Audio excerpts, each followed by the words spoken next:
हरे कृष्ण कृष्ण कृष्ण हरे हरे, हरे राम राम राम हरे हरे। श्री कृष्णचंद्र भगवान की जय।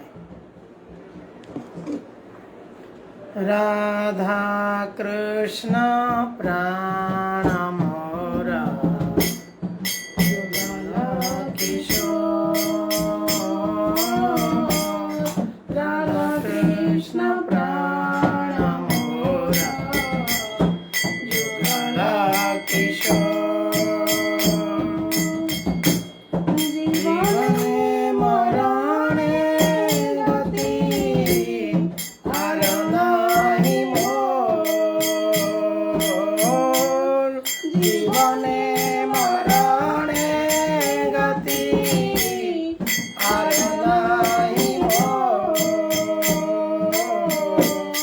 राधा कृष्ण प्राण मोर युगल किशोर, राधा कृष्ण प्राण मोर युगल किशोर। कालिंदीर कूले कदंबेर वाला, कालिंदीर कूले केळी कदंबेर बाला, रतना बेदीरा उपार बसावो रोजा, रतना बेदीरा उपार बसावो तुझ्याना। राधा कृष्ण प्राण मोर युगल किशोर, राधा कृष्ण प्राण मोर युगल किशोर। श्याम गौरी अंगे दिवो चंदनेर गंधा,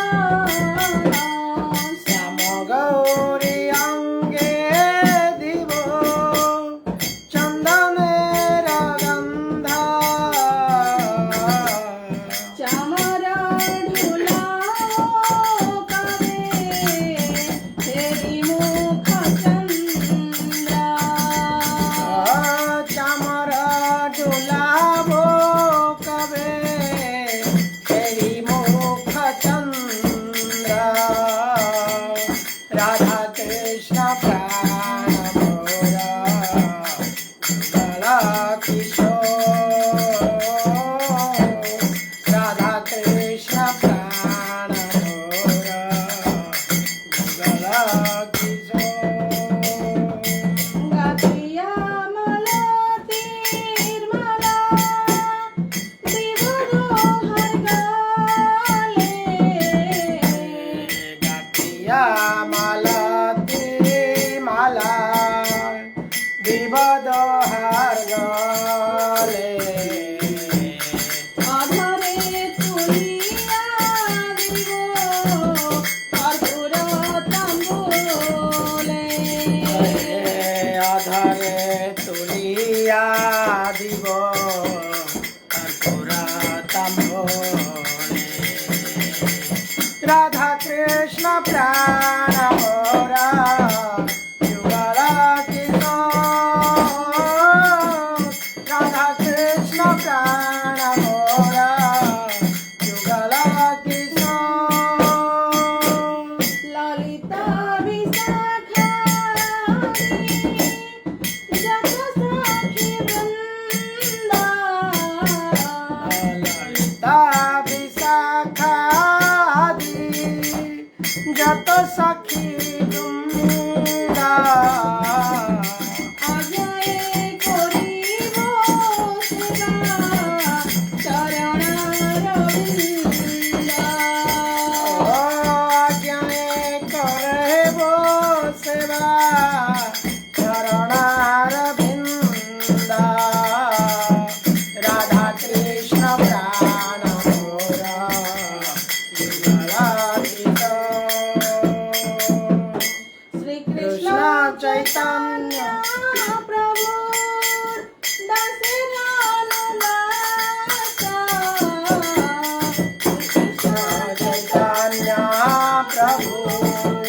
दशरनुदासा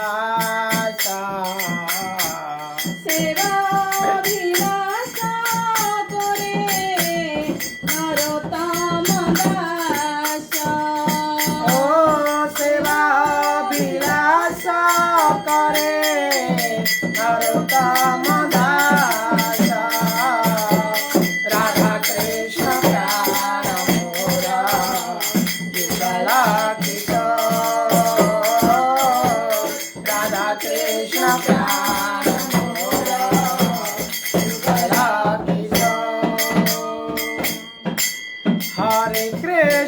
हरे कृष्ण कृष्ण कृष्ण हरे हरे हरे राम राम राम हरे हरे हरे कृष्ण कृष्ण कृष्ण हरे हरे हरे राम राम हरे हरे। श्रील प्रभुपाद की जय।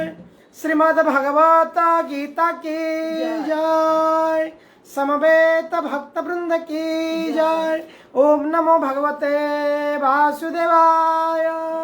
भगवते वासुदेव ओम अज्ञानतिमिरन्धस्य ज्ञानाञ्जनशलाकया चक्षुरुन्मिलितं येन तस्मै श्रीगुरवे नमः।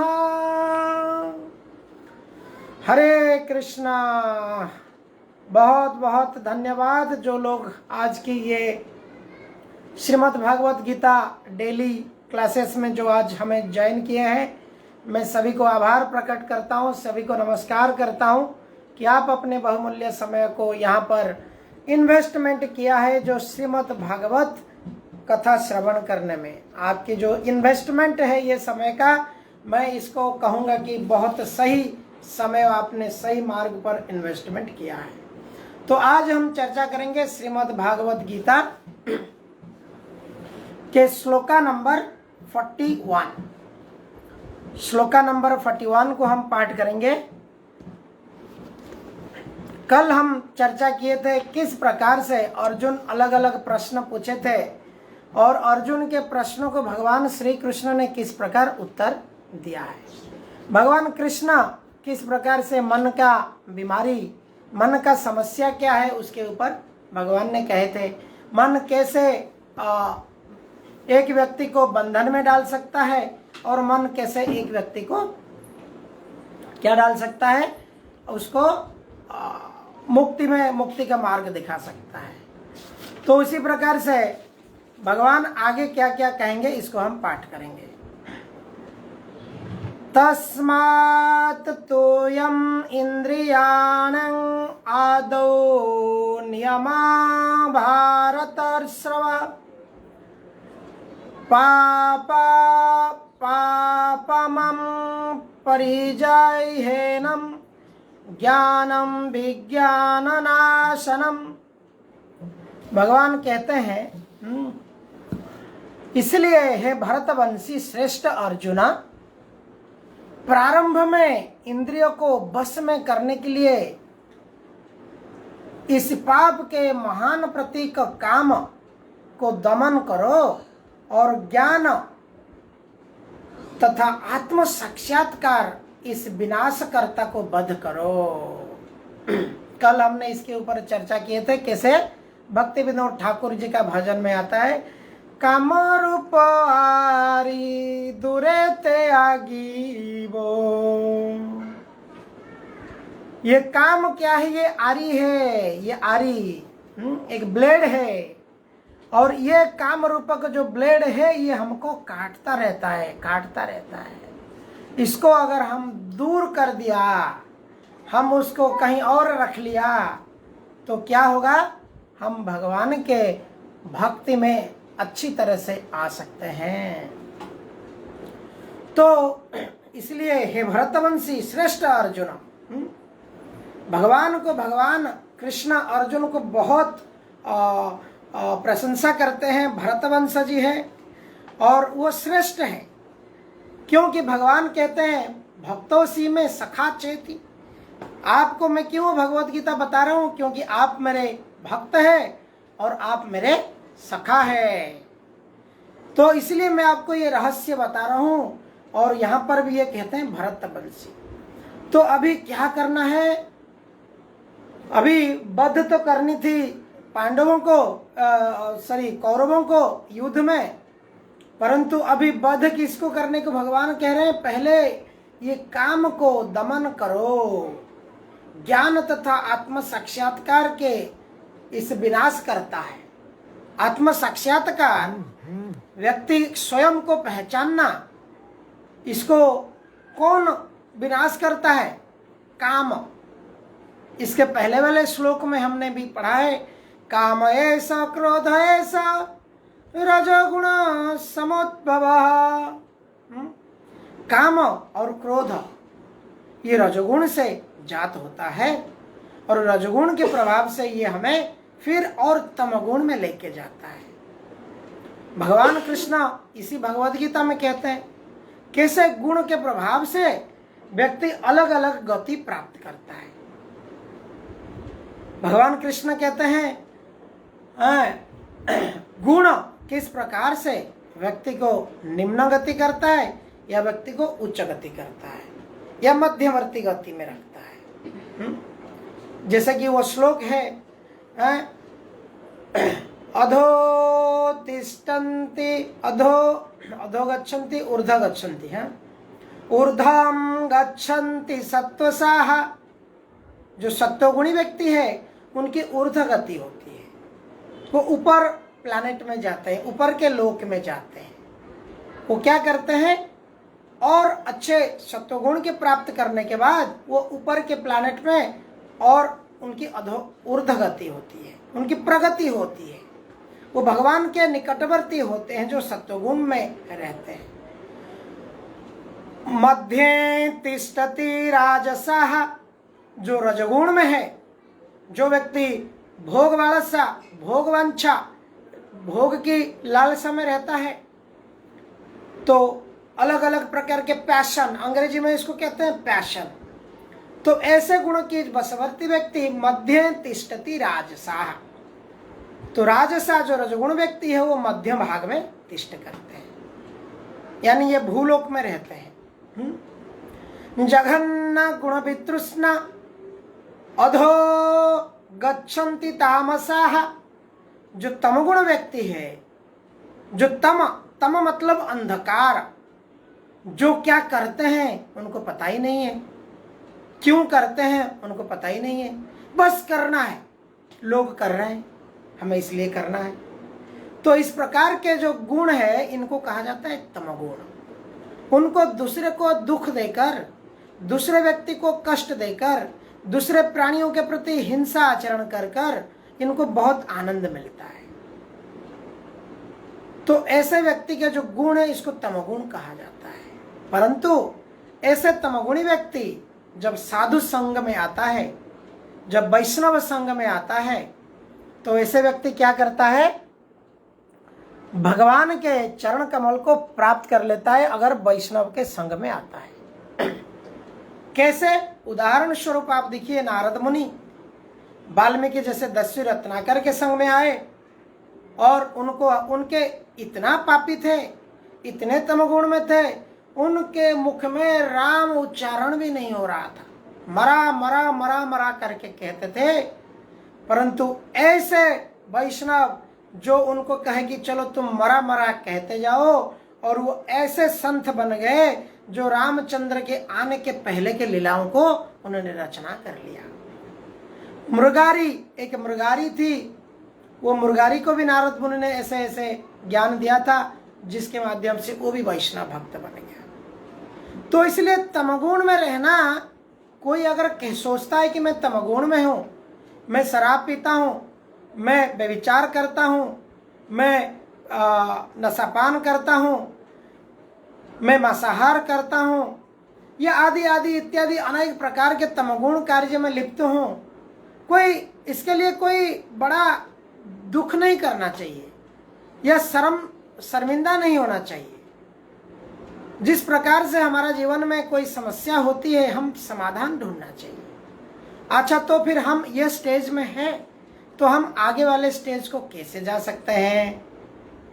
तो इसलिए हमें व्यक्ति को सोचना चाहिए कि मैं किस प्रकार से जो स्थिति में हूं उससे ऊपर की स्थिति में कैसे जा सकता हूं।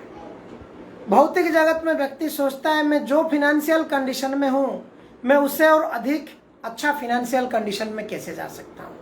मेरे पास 5 लाख बैंक बैलेंस है, उसको कैसे मैं 1 करोड़ करूं। कोई हानि नहीं है, ऐसे सोचना चाहिए, कोई प्रॉब्लम नहीं है, परंतु अपने आत्मघाती होकर नहीं करना चाहिए। आत्मघाती का अर्थ क्या है? खुद को मारकर, खुद का आत्मा को हत्या कर कर। आत्मा का अर्थ क्या है?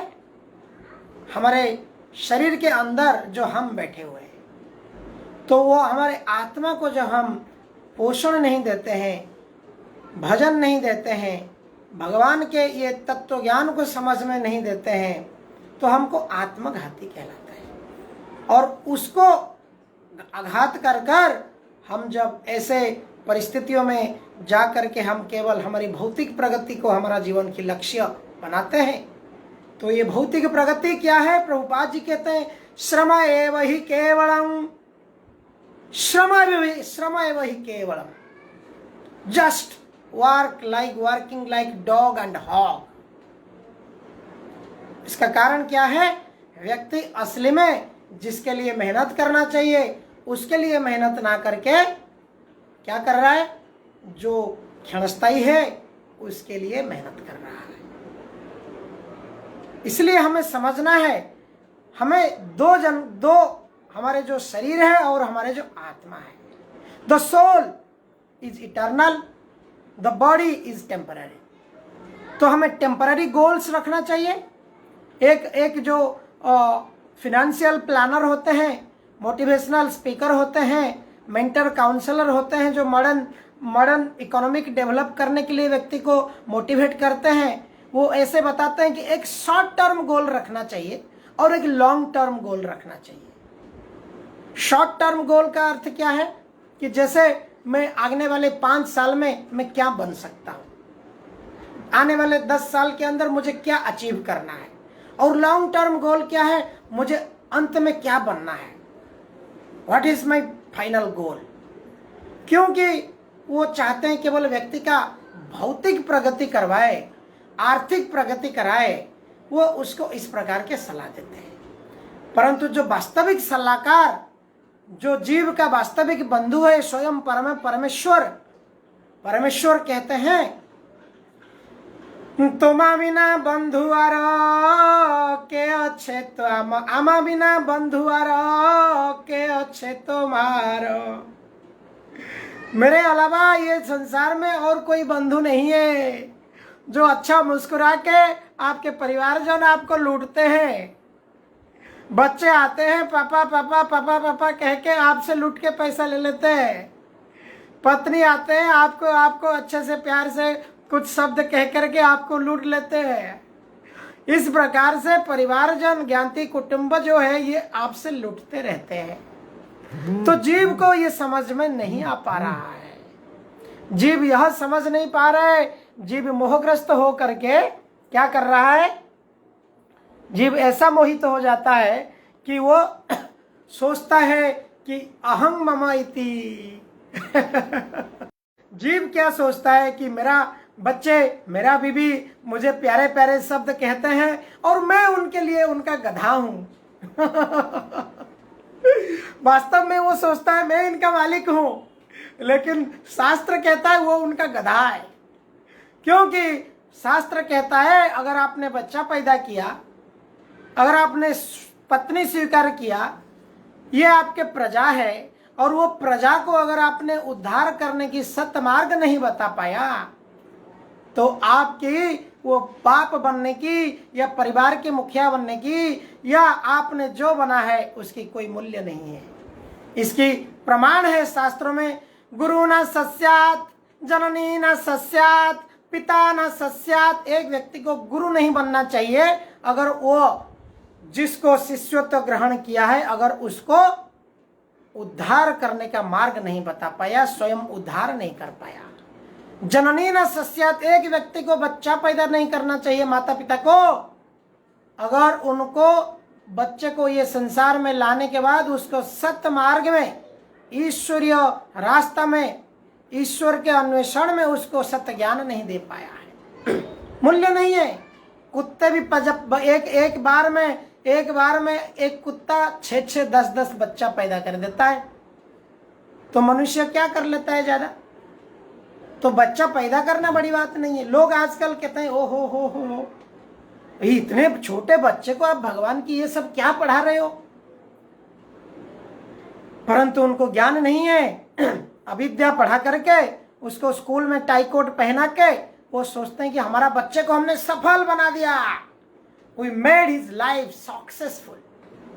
परंतु शास्त्र कहता है क्या है? गधभेर मत आमी करी परिश्रम, कार लागी एते करी नगुछिला भ्रम है। गधा भेर मत आमी, गधा जैसा मैंने मेहनत किया ये परिवार के लिए, और हम सोच रहे कि कमा कमा के रख लो और हमारे पीढ़ियों के पीढ़ी खाते रहे। लेकिन ये पीढ़ी कौन है? ये आपके कोई नहीं है। कार लागी एते करी, मैंने किसके लिए किया है प्रभु? मैंने किसके लिए इतना गधा जैसा मेहनत कर रहा हूं? मेरा भ्रम नहीं जा रहा है प्रभु। हाय हाय नहीं भावी अनित्य है सब, मैं नहीं सोच पाया प्रभु ये अनित्य है। 10-20 साल के जीवन के लक्ष्य, शॉर्ट टर्म गोल को मैंने लॉन्ग टर्म गोल समझ लिया है। एक छोटा टर्म वाला जो गोल है, लक्ष्य है, ये शरीर है। शरीर को जिसने जन्म दिया है उसने उसके लिए पानी, खाद्य पदार्थ, व्यवस्था सब कुछ किया है। व्यक्ति भ्रम में आने के कारण, भेड़ चाल के कारण व्यक्ति इसमें भ्रमित होकर के कर्ता समझ के स्वयं को इसमें भागता रहता है। प्रभुपाद जी कहते हैं जिस प्रकार से दुख अपने आप आता है उसके लिए कोई मेहनत नहीं करनी पड़ती, सुख समृद्धि उसी प्रकार से अपने आप आता है, इसके लिए कोई अथाक गधा जैसा मेहनत नहीं करना चाहिए। प्रभुपाद जी कहते हैं 8 घंटा से ज्यादा व्यक्ति शरीर के लिए मेहनत नहीं करना चाहिए।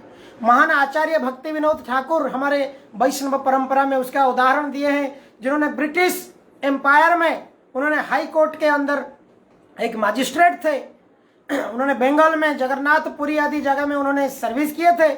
उन्होंने अपने 8 घंटे की ड्यूटी, उसके बाद में उन्होंने पूरा समय भक्ति कैसे किस प्रकार से जीवों के लिए, आज जो ये शास्त्र पुराण हम पढ़ रहे हैं उनकी अवदान है, उसको किस प्रकार से कागज कलम में लिखा जाए, जो पत्ते ताल पत्र पोथी से उन्होंने ये अवदान किया है। तो इस प्रकार से व्यक्ति को अपना अवशिष्ट समय को किस प्रकार से मैं लगाऊं, किस प्रकार से मैं इसको लगाऊं ताकि मेरी मनुष्य जीवन जो है सफल हो जाए। तो इसलिए व्यक्ति को क्या करना चाहिए? मन को क्या करना चाहिए? भगवान ने लगाना चाहिए।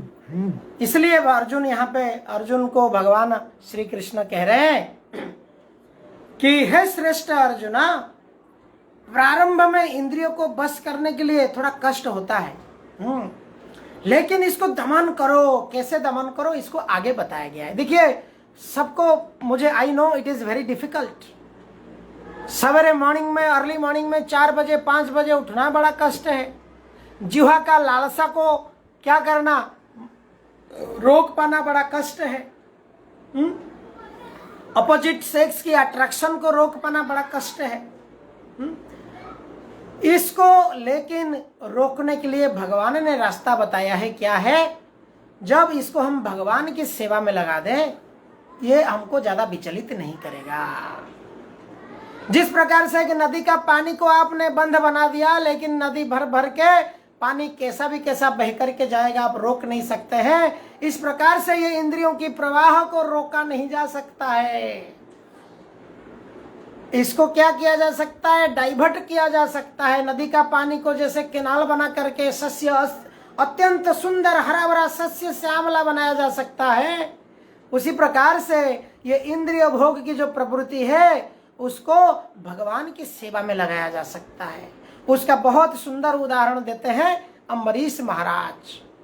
अम्बरीश महाराज सबई मन कृष्ण पदारविंदयो, अपने मन को अपने इंद्रियों को कृष्ण के पदार बिंद में उन्होंने अर्पण किया, अपने आप को समर्पण कर दिया। कान के माध्यम से वो भगवान को अर्पित सुवासित फूल के बास सूंघते थे, आंख के माध्यम से वो भगवान के सिर विग्रह को दर्शन करते थे, जिह्वा के माध्यम से भगवान की जो अर्पित प्रसाद को स्वादन करते थे, अपने शरीर को भगवान के मंदिर मार्जने में सेवा करते थे। इस प्रकार से इंद्रियों को उन्होंने डाइवर्ट कर दिया। इसी तरह एक व्यक्ति जो वास्तव में उसका जीवन में एक उच्चतम लक्ष्य चाहता है, लॉन्ग टर्म गोल चाहता है। लॉन्ग टर्म गोल का बात नहीं है कि मैं 50 साल के 60 साल के बाद मुझे कितना मिलेगा ये भी शॉर्ट टर्म गोल है लॉन्ग टर्म गोल क्या है, उच्चतम लक्ष्य क्या है कि मेरे ये जन्म के बाद मैं कहाँ जाने वाला हूँ। जैसे व्यक्ति 10th पढ़ाई के बाद सोचता है मैं कौन से कैंपस, कौन से कंपनी का कैंपस में मुझे लेने वाला है, तो व्यक्ति को ऐसे सोचना चाहिए कि इस जन्म के बाद मैं कहाँ सिलेक्शन होना चाहता हूँ।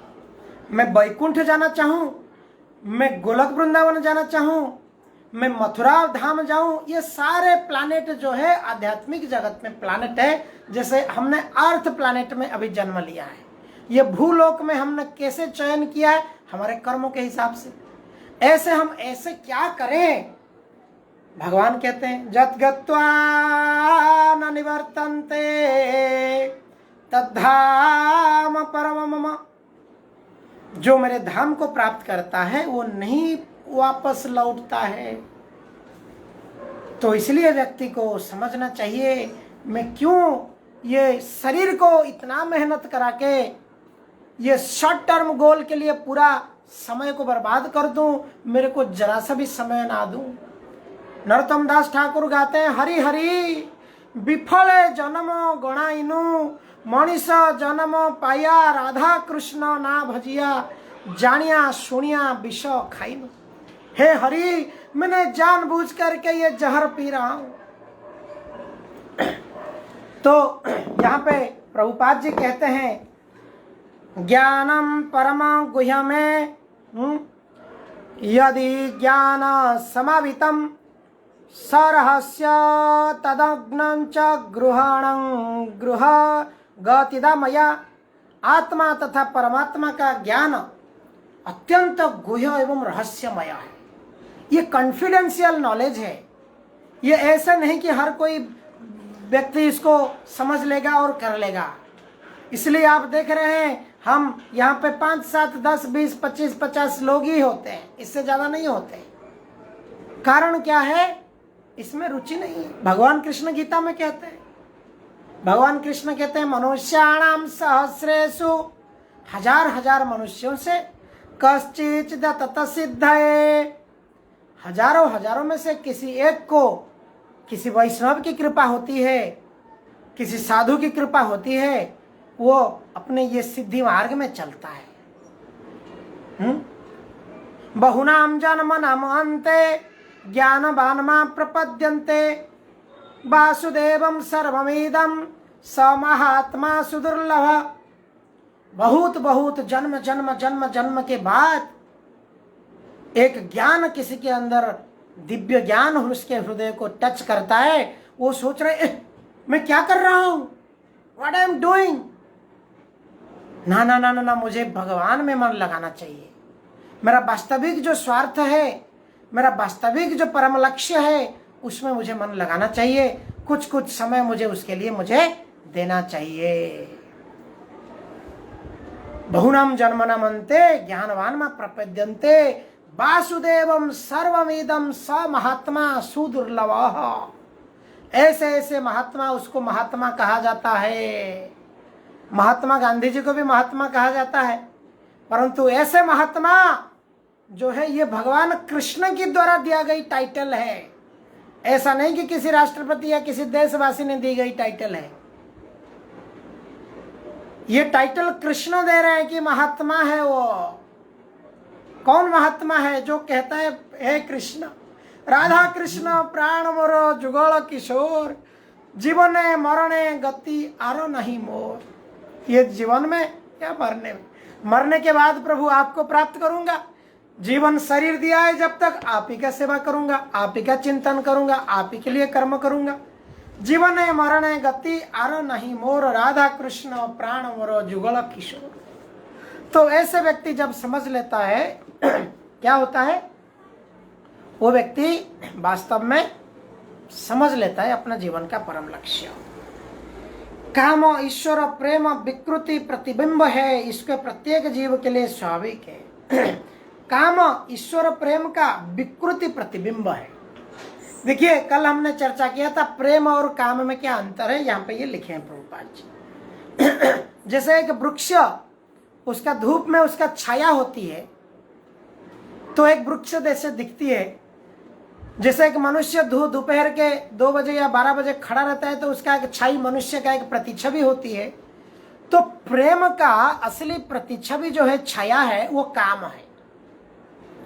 तो वास्तविक काम एग्जिस्ट नहीं करता है। प्रेम है इसलिए काम है, साधु है इसलिए चोर है, ओरिजिनल प्रोडक्ट है इसलिए डुप्लीकेट उसका निकल रहा है। 2000 नोट ओरिजिनल जब तक नहीं था, डुप्लीकेट नहीं आ रहा था। यह समझना हमको अत्यंत आवश्यक है। ये टेम्पररी जगत इसलिए है क्योंकि ओरिजिनल परमानेंट जगत वहां पर है, इसलिए ये टेम्पररी जगत है। ये टेम्पररी शरीर इसलिए है क्योंकि परमानेंट शरीर है, परंतु उसके लिए व्यक्ति को मेहनत करना पड़ेगा। जिस प्रकार से एक छोटी सी नौकरी पाने के लिए व्यक्ति को 20 साल मेहनत करना पड़ता है, पढ़ाई करना पड़ता है, तो भगवान की नौकर बनने के लिए, भगवान की सेवक बनने के लिए क्या आपको इतनी आसानी से मिल जाएगा? उसके लिए भी आपको भगवान को प्रार्थना करना पड़ेगा, कृपा का पात्र होना पड़ेगा और वैष्णव की कथा सुनना पड़ेगा। श्रवण मुखे जिह्वादौ, सुनना बहुत आवश्यक है। फिर कृष्ण इतना शक्तिशाली होता है कि विकल्प प्रारंभ करते वाले भक्ति विधि विधान का पालन करते हुए ईश्वर प्रेमी बन सकता है। जीवन की किसी भी अवस्था या जब भी इसका अनिवार्य समझ पाता है, मनुष्य कृष्ण भावना मुक्त या भगवत भक्ति द्वारा इंद्रियों को बस में करना प्रारंभ कर सकता है। अतः कृष्ण भक्ति के अलावा इंद्रियों को दमन करना डिफिकल्ट है, बहुत डिफिकल्ट है। और एक श्लोक है, ये श्लोक के बाद ये चैप्टर का अंत हो जाएगा। तो तृतीय अध्याय को आज हम अंत करेंगे। एक और श्लोक हम पाठ करते हैं।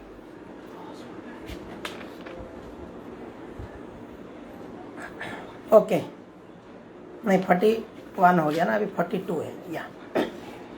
ओके 2 श्लोक है, ठीक है।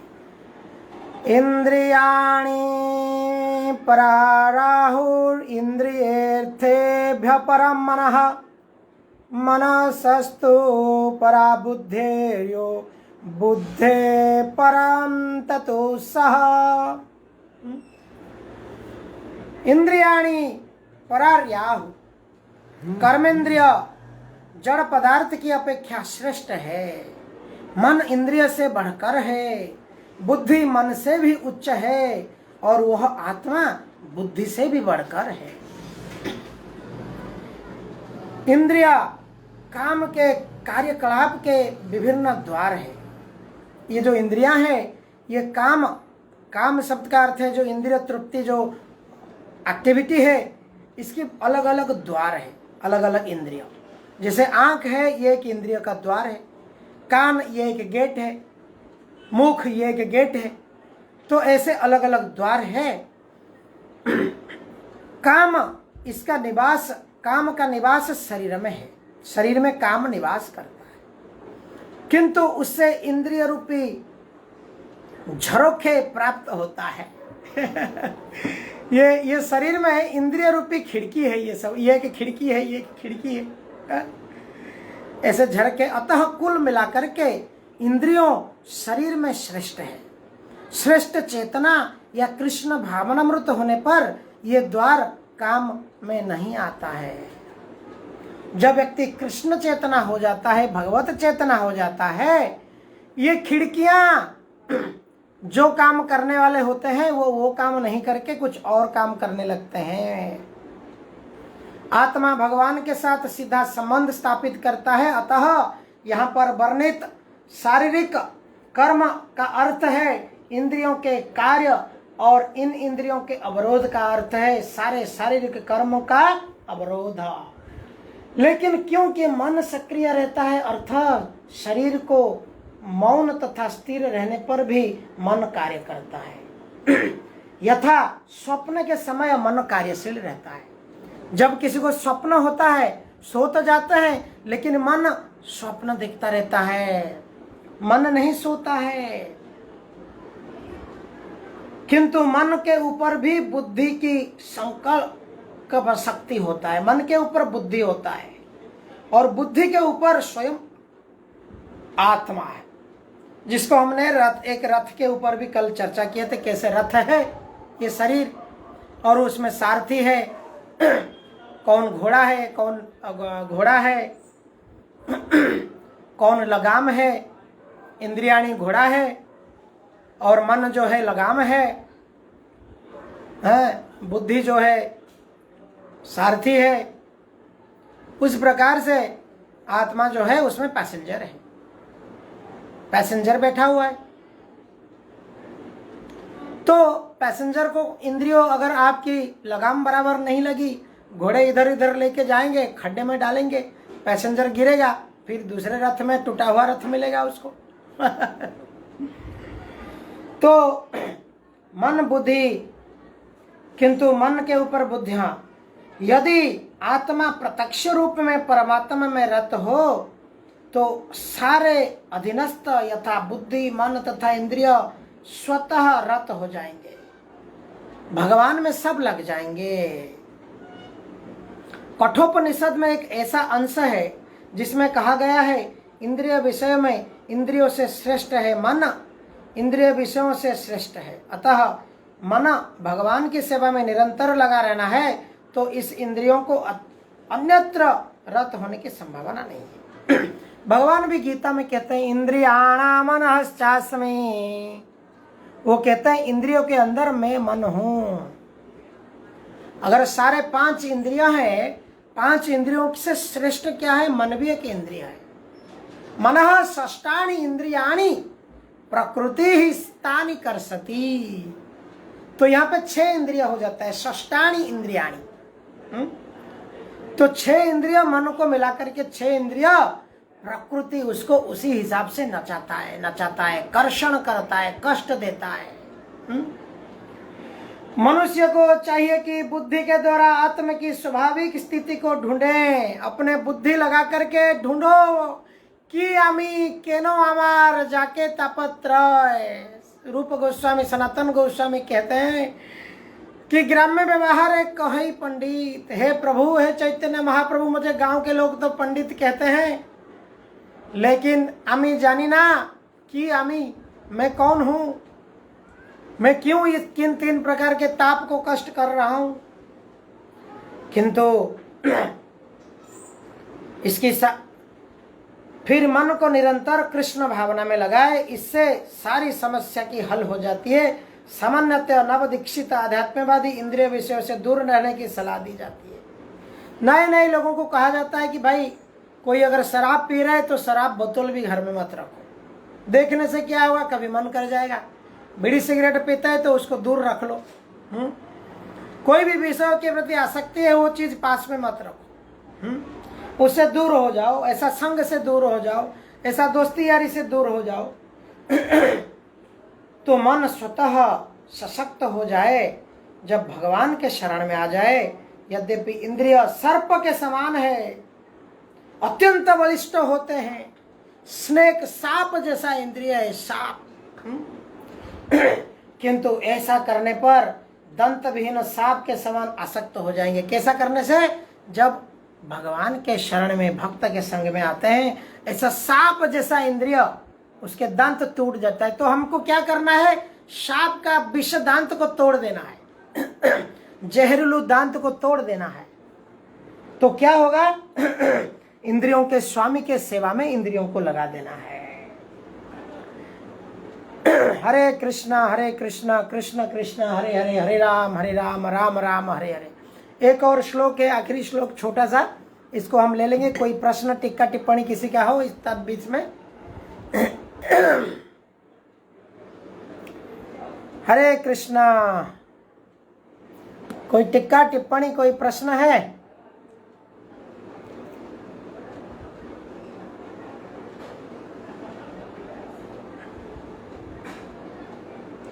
तो अगले श्लोक में जाते हैं।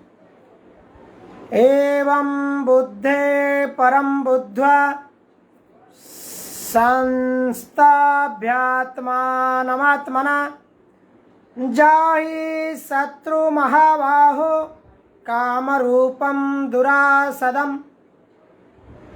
इस प्रकार हे महाबाहु अर्जुन, हे बलवान अर्जुन, अपने आप को भौतिक इंद्रियों, मन तथा बुद्धि से परे जानकर और मन को सावधान आध्यात्मिक बुद्धि कृष्ण भावनामृत से स्थिर करके आध्यात्मिक शक्ति द्वारा इस काम रूपी दुर्जन शत्रु को जीतो। तो शत्रु हमारे अंदर बैठा हुआ है और हम घर पे बंदूक रख कर बैठे हैं कि कोई शत्रु आएगा तो मार डालूंगा। घर पे बड़े बड़े कुत्ता लगा के रखते हैं कि कोई कुछ शत्रु हो आएगा नहीं मेरे घर पे। परंतु भगवान कहते हैं कि शत्रु ये काम रूप शत्रु है। ये अनल जल रहा है दावाग्नि जब समापन हो जाएगी, श्रेय कैरव चंद्रिका वितरणम विद्यावधु जीवनम, तब ज्ञान आएगा। भव महादावाग्नि निर्वापनम, ये महादावाग्नि जल रहा है हमारा काम रूप दावाग्नि, इसको निर्वापन करो है अर्जुन। हरिनाम संकीर्तन करके कलियुग के लिए ये बताया गया है। कलौते हरिकीर्तन, कलियुग का जो मंत्र है, कलियुग में जो सहज रास्ता है वो हरिकीर्तन है। भगवद गीता का यह तृतीय अध्याय का निष्कर्ष है। ये फाइनल इंस्ट्रक्शन 3rd चैप्टर में भगवद गीता का भगवान ने कहा है कि तुम ये काम रूप का जो अनल है कैसा ना कैसा करके बुझाओ इसको। ये ना मिटने वाली प्यास है, ना बुझने वाली आग है, इसको कैसा भी कैसा करके भगवान में लगा करके बुझाओ। और इसका अलावा कोई नास्ते गतिरन्यथा, कोई गति और नहीं है। भौतिक जीवन में मनुष्य काम तथा प्रकृति पर प्रभुत्व पाने की इच्छा से प्रभावित होता है। प्रभुत्व तथा इंद्रिय तृप्ति की इच्छाएं बद्धजीव की परम शत्रु है, किंतु कृष्ण भावनामृत की शक्ति से मनुष्य इंद्रियों, मन तथा बुद्धि पर नियंत्रण रख सकता है। इसके लिए मनुष्य को सहसा अपने नियत कर्म को बंद करने की आवश्यकता नहीं है। घर पर छोड़ के अपना काम डेली का छोड़ के कुछ करने की आवश्यकता नहीं, अपितु धीरे धीरे कृष्ण भावनामृत का विकसित करके भौतिक इंद्रिय तथा मन से प्रभावित हुए बिना शुद्ध स्वरूप को प्राप्ति कर सकता है। बुद्धि से दिव्य स्थिति को प्राप्त हुआ जा सकता है। यही इस अध्याय का सारांश है।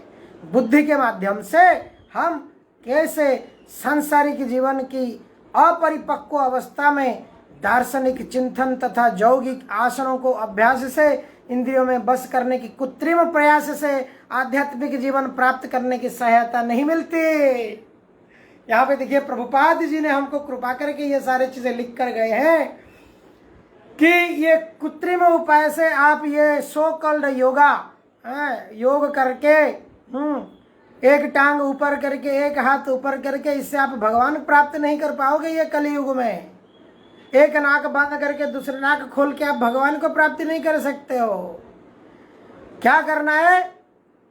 ये सब अपरिपक्व अवस्था है। अपरिपक्व अवस्था में क्या करता है? एक जो दार्शनिक ऐसे दार्शनिक है जिनको ज्ञान नहीं है, वो क्या करते हैं? यौगिक आसन, दार्शनिक चिंतन, इस प्रकार से कोशिश करते हैं कि कैसे हमारी इंद्रियों को बस कर दें। लोग कहते हैं भाई योगा करो, सेंस कंट्रोल हो जाएगा, सेंस कंट्रोल हो जाएगा, ये कंट्रोल हो जाएगा, वो कंट्रोल हो जाएगा, but minus Krishna. This people are minus Krishna. अगर हम हमारा इंद्रियों को कंट्रोल कर लें, मन को काबू में कर लें, सब कुछ ठीक कर लें और थोड़ा से संयम जीवन जी लें, परंतु माइनस भगवान, माइनस गॉड, तो क्या फायदा है? ड्राई ड्राई शुष्क है जीवन। इसलिए वैष्णव आचार्य कहते हैं, नरोत्तम दास ठाकुर रोते हैं, रोते रोते गाते हैं, गोरा प्रभु ना भजिया मैनू, हे माय डियर लॉर्ड, मैंने आपको भजन नहीं किया है, मेरा जीवन शुष्क हो गया है। तो इसी प्रकार से जब व्यक्ति समझ पाता है कि मेरा लॉन्ग टर्म गोल क्या है, अंत में ये चैप्टर का ये एंड है। आज ये चैप्टर के एंड में भगवान ये डिक्लेयर करते हैं, कृष्ण डिक्लेयर करते हैं कि जो लॉन्ग टर्म गोल है, एक मनुष्य का जो चरम लक्ष्य है, हाईएस्ट अचीवमेंट है, वो क्या है? किस प्रकार से मैं मेरा आगे वाली जो जर्नी है, नेक्स्ट जर्नी में कहाँ जाऊं, क्या कर सकूं। शॉर्ट टर्म गोल के पीछे पूरा जीवन को गवा देना मूर्खता का परिचय है, ये भगवान कृष्ण कहते हैं। और इसमें अंत में कहते हैं, श्रेष्ठ बुद्धि द्वारा कृष्ण भावनामृत की प्रशिक्षण होना चाहिए। व्यक्ति को प्रशिक्षण करना चाहिए, ट्रेनिंग लेना चाहिए अच्छे वैष्णव साधुओं के संग में। उसको कैसे करके येनो केनो प्रकारेण मनः कृष्णे निवेशय, इन्वेस्टमेंट करना है हमारा मन को कृष्ण में, भगवान में। और जो भी इन्वेस्टमेंट है वो सब जाने वाला है। यही इन्वेस्टमेंट आपका लाइफ आफ्टर डेथ है, बाकी लाइफ इंश्योरेंस काम करने वाला नहीं है। यही इंश्योरेंस जो है आपको वास्तव में एक उच्चतर लोक में लेके, वैकुंठ लोक में लेके आपको स्थान दे सकता है, जहां से और आपको दोबारा से आने की ये जगत में सफरिंग की कोई आवश्यकता नहीं है। हरे कृष्ण कृष्ण कृष्ण हरे हरे, हरे राम राम राम हरे हरे। श्रीमद् भगवद गीता की जय, श्रील प्रभुपाद की जय। इस प्रकार से तृतीय अध्याय कर्मयोग भक्ति वेदांत तात्पर्य पूर्ण हुआ। हरि हरि बोल। समवेत भक्त वृंद की जय। Thank you very much. सभी को दंडवत प्रणाम। Thank you.